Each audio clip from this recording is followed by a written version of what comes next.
कांग्रेस सहित महाविकास आघाड़ी की ओर से लगातार ईवीएम के विरोध में बयान दिए जा रहे हैं। इस कड़ी में कांग्रेस की ओर से शहर में बाइक रैली निकालकर ईवीएम के प्रति विरोध जताया गया। इस दौरान चुनाव में ईवीएम का इस्तेमाल पूरी तरह से बंद करने की मांग की गई। विधानसभा चुनाव परिणामों के बाद एक बार फिर ईवीएम को लेकर चर्चा छिड़ गई है। इस कड़ी में ईवीएम के विरोध में एक बाइक रैली निकाली गई। रविवार को निकाली गई इस रैली का नेतृत्व पूर्व मंत्री सुनील केदार ने किया। रैली कोराडी महादुला से शुरू होकर संविधान चौक में समाप्त हुई। केदार ने कहा कि जब ईवीएम पर विश्व के कई देशों को रोक लगा दी गई तो हमारे देश में इसकी क्या जरूरत है। देश में जब कांग्रेस के शासन काल में ईवीएम की शुरुआत हुई उस समय भाजपा ने इसका कड़ा विरोध जताया था। इसके विरोध में एक किताब भी प्रकाशित की गई थी। केदार ने लोकतंत्र की रक्षा के लिए ईवीएम के विरोध में आंदोलन की अपील की। इस अवसर पर उमरेड के विधायक संजय मेश्राम, राजेंद्र मुलक, सुरेश भोयर, जिला परिषद अध्यक्षा मुक्ता कोकड़े,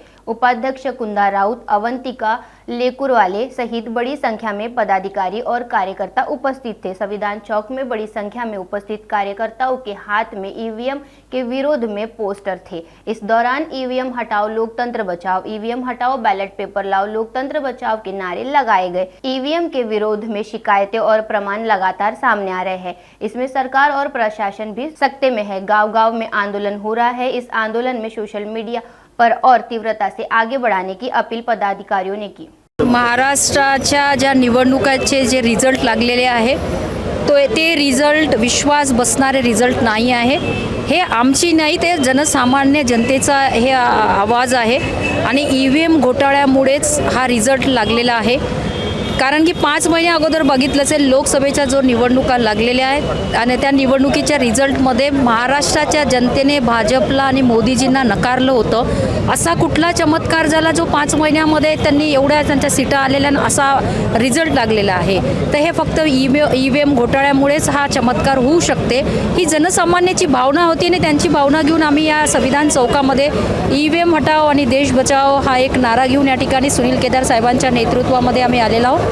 बऱ्याचशा लोकांचे, भाजपच्या लोकांचे असं म्हणणं आहे की लोकसभा निवडून आली तर चांगलं होतं का, त्यावेळेस तुम्ही सेटिंग केली नव्हती, तुम्हाला अंधविश्वास होता की तुम्ही तोडफोडची जी महाराष्ट्रात सरकार 50 रुपयाची बसवली त्याच्यावर तुमचा विश्वास होता म्हणून तुम्ही ते सेटिंग केली नाही। पण यावेळेस तुम्ही ते सेटिंग केलेली आहे हा आमचा विश्वास आणि आम्ही याच्यानी म्हणत आहोत। आणि ह्या ईव्हीएम हॅक होते हे आम्ही म्हणत नाही तर तज्ञ लोक म्हणत आहे, देशातलेच नाही तर विदेशातले लोकसुद्धा म्हणत आहे की ह्या मशीन हॅक होऊ शकतात। आणि जर विदेशातल्या ज्या जगाने ही ईव्हीएम टेक्नॉलॉजी नाकारलेली आहे तर भारत देशाला नकाराला काय हरकत आहे। बॅलेट पेपरवर एकदा निवडणूक होऊन जाऊ द्या आणि मग दूधचं दूध पाणीचं पाणी होणार, याच्यासाठी आम्ही या ठिकाणी आलेलो बरं आहे। ज्या देशाने हा ईव्हीएम तयार केलेले आहे तो देश देखील या ईव्हीएमचा वापर मतदान प्रक्रियेमध्ये करत नाही।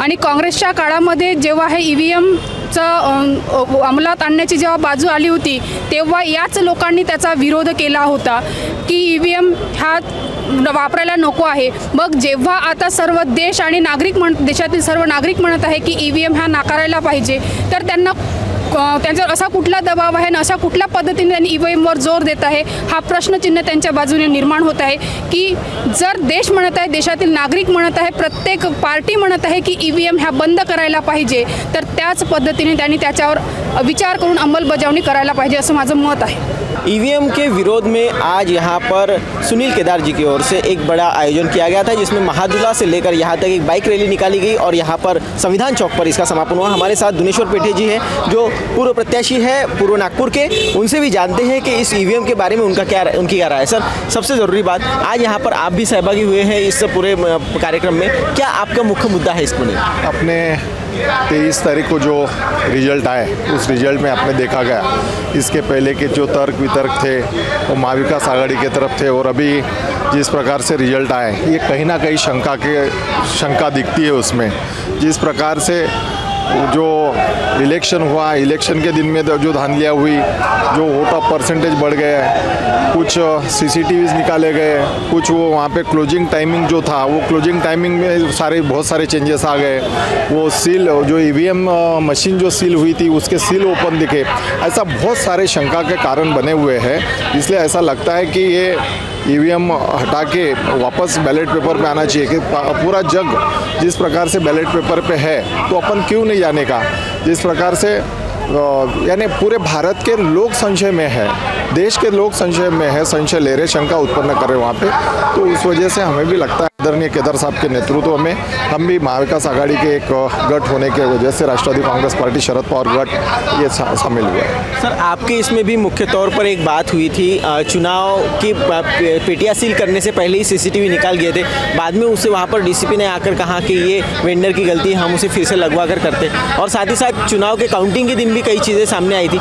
उन चीज़ों को कैसे देखते हैं? क्या ईवीएम वहाँ पर सेट नहीं थी? कहीं ना कहीं यहाँ पे सरकारी मिशनरी शामिल होने के वजह से ये सारी धांधलियाँ हुई। जब वहाँ पे काउंटिंग ये चालू है, मतदान प्रक्रिया चालू है, और मतदान प्रक्रिया के टाइम में सीसीटीवी निकाल लेना, तो ये यानी ये क्या दर्शाता है? ये इससे ही ऐसे सब बहुत सारे ऐसे इश्यूज है कि जो इसके पहले भी हमने बताए हैं और अभी रिट करके हाई कोर्ट में भी डालेंगे, तो उससे साफ हो जाएगा। ये संयुक्त तौर पर अब महाविकास आघाड़ी की तरफ से भी फिर से ये अभियान बड़े तौर पर चलाया जाने वाला है क्या? बिल्कुल, हम हमारे नेता आदरणीय शरद चंद्र पवार साहब के नेतृत्व में पूरे महाराष्ट्र में या देश भर में ये आंदोलन चलाया जाएगा, ताकि ये जो मतों से वंचित रखे रहे या जो हारा हुआ कैंडिडेट को जिताने का जो काम हो रहा है वो कहीं ना कहीं बंद हो। बहुत बहुत शुक्रिया। हमारे साथ गणेश उमने जी है, आइए उनसे जानेंगे। ये भी पुराने कार्यकर्ता है और साथ ही साथ इस परिसर के एक बड़ा रसूख रखने वाले नेता है। उमने जी, सबसे ज़रूरी चीज़, ईवीएम में आपकी नज़र में ईवीएम क्या सच में सेट है? सच है, सच है। इन्होंने पूरा प्लानिंग करके ही वो सब यंत्रणा बनाया गया हुआ है, लेकिन ये जो भी हुआ है बहुत गलती हुआ है। ये ऐसा नहीं है कि भैया इतना परसेंटेज पे वो आएंगे, लेकिन वो वैसा गलत हुआ है। ये सब हत्या हुई है, ये तो हकीकत है। ये ईवीएम मशीन हटाओ, ये नारा और बैलेट पेपर पे लाने के लिए जो संघर्ष चालू है वो बिल्कुल सही है और ये होना भी चाहिए। पूरे देशों में ईवीएम मशीन, जहाँ ईवीएम मशीन बनती है वहाँ ईवीएम मशीन नहीं है, वो बैलेट पेपर पे है। और यहाँ जो लगाया हुआ है अपने महाराष्ट्र, सिर्फ महाराष्ट्र में, तो यहाँ पर वो ईवीएम मशीन हटाना चाहिए और बैलेट पेपर पे लेना चाहिए। ये इतना बोल के हम ज़रूरी चीज़ है कि ईवीएम जहाँ जिस देश में बनती है वहाँ ये यूज़ नहीं होती, मगर बाकी देशों में यूज़ होती है। और उसमें सबसे बड़ा अगर कोई देश है जो लोकतांत्रिक रूप से सबसे बड़ा है, लोक संख्या के तौर पर सबसे बड़ा है, ऐसा देश भारत कहा जाता है। और यहाँ पर इस सबसे बड़े लोकतंत्र में ईवीएम का यूज़ हो रहा है। जाहिर सी बात है कि ईवीएम पर इतनी बड़ी मात्रा में लोगों का एकत्रित आना और ईवीएम का विरोध करना कुछ न कुछ तो ज़रूर दर्शाता है। कैमरामैन गोलू के साथ नीलेश फरकाड़े, नागपुर समय न्यूज़ के लिए।